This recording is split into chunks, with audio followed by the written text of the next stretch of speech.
नमस्कार साथियों स्वागत है आपका हमारे इस चैनल में।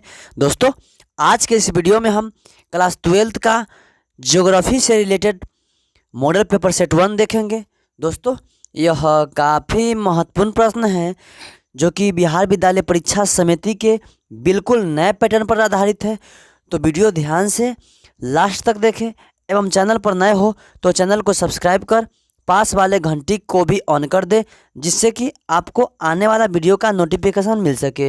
दोस्तों, यह काफ़ी महत्वपूर्ण प्रश्न है जो कि आपके परीक्षा में आने की पूरी संभावना है।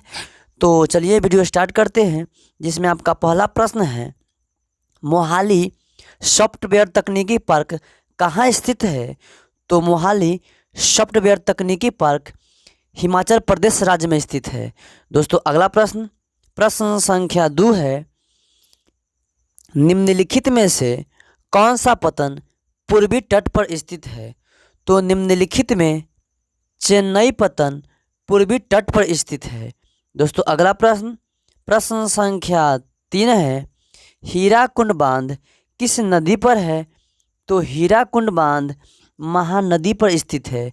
दोस्तों, अगला प्रश्न प्रश्न संख्या 4 है, रूस के टुंड्रा भाग में रहने वाली आदिम जाति इनमें से कौन है? तो रूस के टुंड्रा भाग में रहने वाली आदिम जाति इनमें से बेद्दा है। दोस्तों, अगला प्रश्न प्रश्न संख्या 5 है, नोएडा किस राज्य में है? तो नोएडा उत्तर प्रदेश राज्य में स्थित है। दोस्तों, अगला प्रश्न प्रश्न संख्या 6 है, किसने कहा मानव प्रकृति का दास है?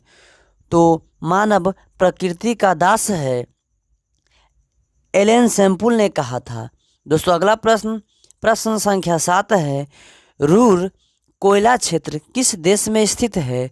तो रूर कोयला क्षेत्र इनमें से जर्मनी देश में स्थित है। दोस्तों, अगला प्रश्न प्रश्न संख्या 8 है, निम्नलिखित में से कौन सा एक मानव भूगोल का उपागम नहीं है? तो निम्नलिखित में से अन्वेषण और वर्णन मानव भूगोल का उपागम नहीं है। दोस्तों, अगला प्रश्न प्रश्न संख्या 9 है, आधुनिक मानव भूगोल के जनक है? तो आधुनिक मानव भूगोल के जनक फ्रेडरिक रैटजेल है। दोस्तों, अगला प्रश्न प्रश्न संख्या 10 है, नव निश्चयवाद के प्रवर्तक कौन है? तो नव निश्चयवाद के प्रवर्तक टेलर है। दोस्तों, अगला प्रश्न प्रश्न संख्या 11 है, नियतिवाद के विचारक कौन थे? तो नियतिवाद के विचारक ई कांट, हमबोल्ट, रिटर यानी इनमें से सभी थे। दोस्तों, अगला प्रश्न प्रश्न संख्या 12 है, निम्नलिखित में से किस देश में न्यूनतम जन्म दर पाई जाती है?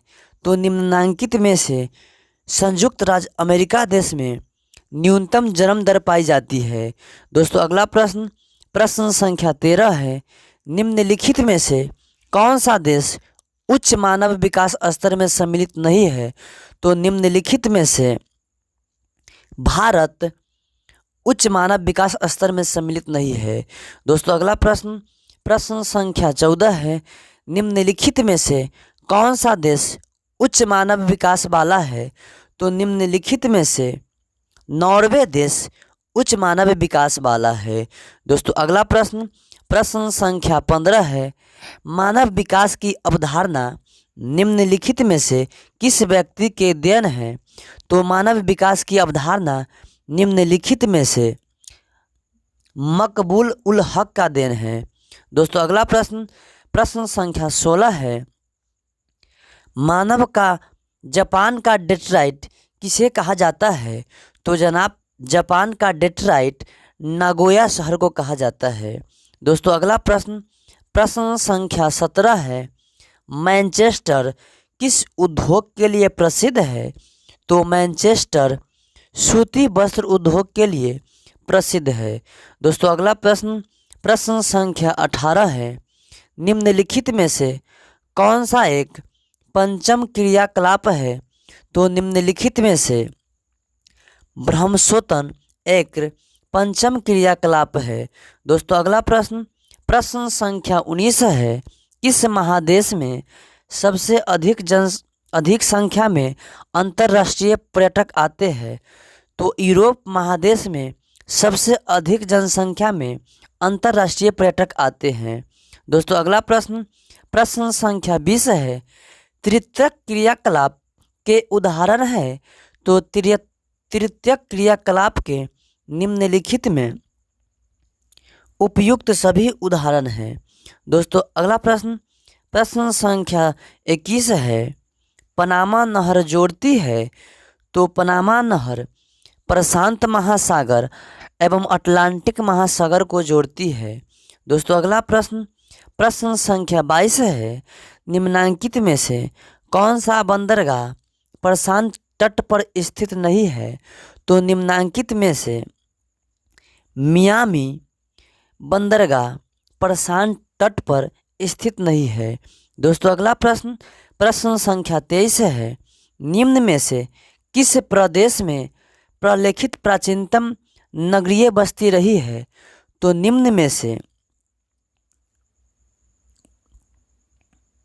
सिंधु घाटी प्राचीनतम नगरीय बस्ती रही है। दोस्तों अगला प्रश्न संख्या 24 है, वर्ष 2011 के प्रारंभ में भारत में कितनी मिलियन सिटी थी? तो वर्ष 2011 के प्रारंभ में भारत में कुल 53 मिलियन सिटी थी। दोस्तों अगला प्रश्न संख्या 25 है, विकासशील देशों की जनसंख्या के सामाजिक ढांचे के विकास एवं आवश्यकताओं की पूर्ति में कौन से प्रकार के संसाधन सहायक है? तो निम्नलिखित में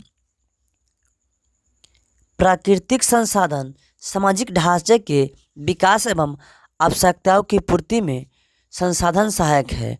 दोस्तों अगला प्रश्न संख्या 26 है, निम्नलिखित में से किस प्रकार की बस्तियां सड़क, नदी या नहर के किनारे होती है? तो निम्नलिखित में रेखीय बस्तियां सड़क, नदी या नहर के किनारे होती है। दोस्तों अगला प्रश्न संख्या 27 है, मेगा नगर की जनसंख्या कितनी होती है? तो मेगा नगर की जनसंख्या 50 लाख से अधिक होती है। दोस्तों अगला प्रश्न संख्या 28 है, भारत में विश्व जल संसाधनों का लगभग कितने प्रतिशत भाग पर पानी पाया जाता है?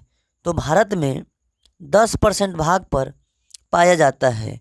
दोस्तों अगला प्रश्न संख्या 29 है, निम्नलिखित में से किस नदी की जल की उपयोगिता सबसे अधिक है? तो निम्नलिखित में गंगा की जल की सबसे अधिक उपयोगिता है। दोस्तों अगला प्रश्न संख्या 30 है, निम्नलिखित में से सर्वाधिक लंबी नदी कौन सी है? तो निम्नलिखित में ब्रह्मपुत्र नदी सर्वाधिक लंबी नदी है। दोस्तों अगला प्रश्न संख्या 31 है, निम्नलिखित में से कौन एक भारत की सबसे कम मिट्टी ढोने वाला नदी है? तो निम्नलिखित में सतलज एक भारत में सबसे कम मिट्टी ढोने वाला नदी है। दोस्तों अगला प्रश्न संख्या 32 है, झूमिंग कृषि की जाती है। तो झूमिंग कृषि असम राज्य में की जाती है। दोस्तों अगला प्रश्न संख्या 33 है, गोंडवाना कोयला क्षेत्र कहाँ स्थित है? तो गोंडवाना कोयला क्षेत्र मध्य प्रदेश छत्तीसगढ़ राज्य में स्थित है। दोस्तों अगला प्रश्न संख्या 35 है, कोडरमा किस खनिज के लिए प्रसिद्ध है?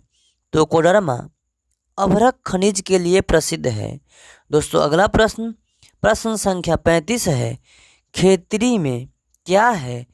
तो खेतरी में तांबा की खानें हैं। दोस्तों अगला प्रश्न संख्या 36 है, बैलाडीला किसके लिए प्रसिद्ध है? तो बैलाडीला लौह अयस्क के लिए प्रसिद्ध है। दोस्तों अगला प्रश्न संख्या 37 है, नहरकटिया पेट्रोलियम क्षेत्र किस राज्य में है? तो नहरकटिया पेट्रोलियम क्षेत्र असम राज्य में स्थित है। दोस्तों अगला प्रश्न संख्या 38 है। सरदार सरोवर परियोजना किस नदी पर है? तो सरदार सरोवर परियोजना नर्मदा नदी पर स्थित है। दोस्तों अगला प्रश्न संख्या 39 है। पर्यावरणीय ह्रास होता है? तो पर्यावरणीय ह्रास प्राकृतिक प्रकोप से, प्राकृतिक आपदा से, पर्यावरण आघात से, यानी इनमें से सभी से होता है। दोस्तों अगला प्रश्न संख्या 40 है। औद्योगिकीकरण से कौन सा प्रदूषण होता है? तो औद्योगिकीकरण से जल प्रदूषण, वायु प्रदूषण, ध्वनि प्रदूषण, यानी इनमें से सभी प्रदूषण होता है। दोस्तों अगला प्रश्न संख्या 41 है। निम्नांकित में से किस प्रदूषण द्वारा सर्वाधिक बीमारियां होती है? तो निम्नांकित में से जल प्रदूषण द्वारा सर्वाधिक बीमारियां होती है। दोस्तों अगला प्रश्न संख्या 42 है। मृदा अपरदन का मुख्य कारण क्या है? तो मृदा अपरदन का मुख्य कारण वन विनाश, पशुचारण, खनन, यानी इनमें से सभी है। दोस्तों कैसा लगा यह वीडियो आप हमें कमेंट्स कर ज़रूर बताएं। Thanks for watching.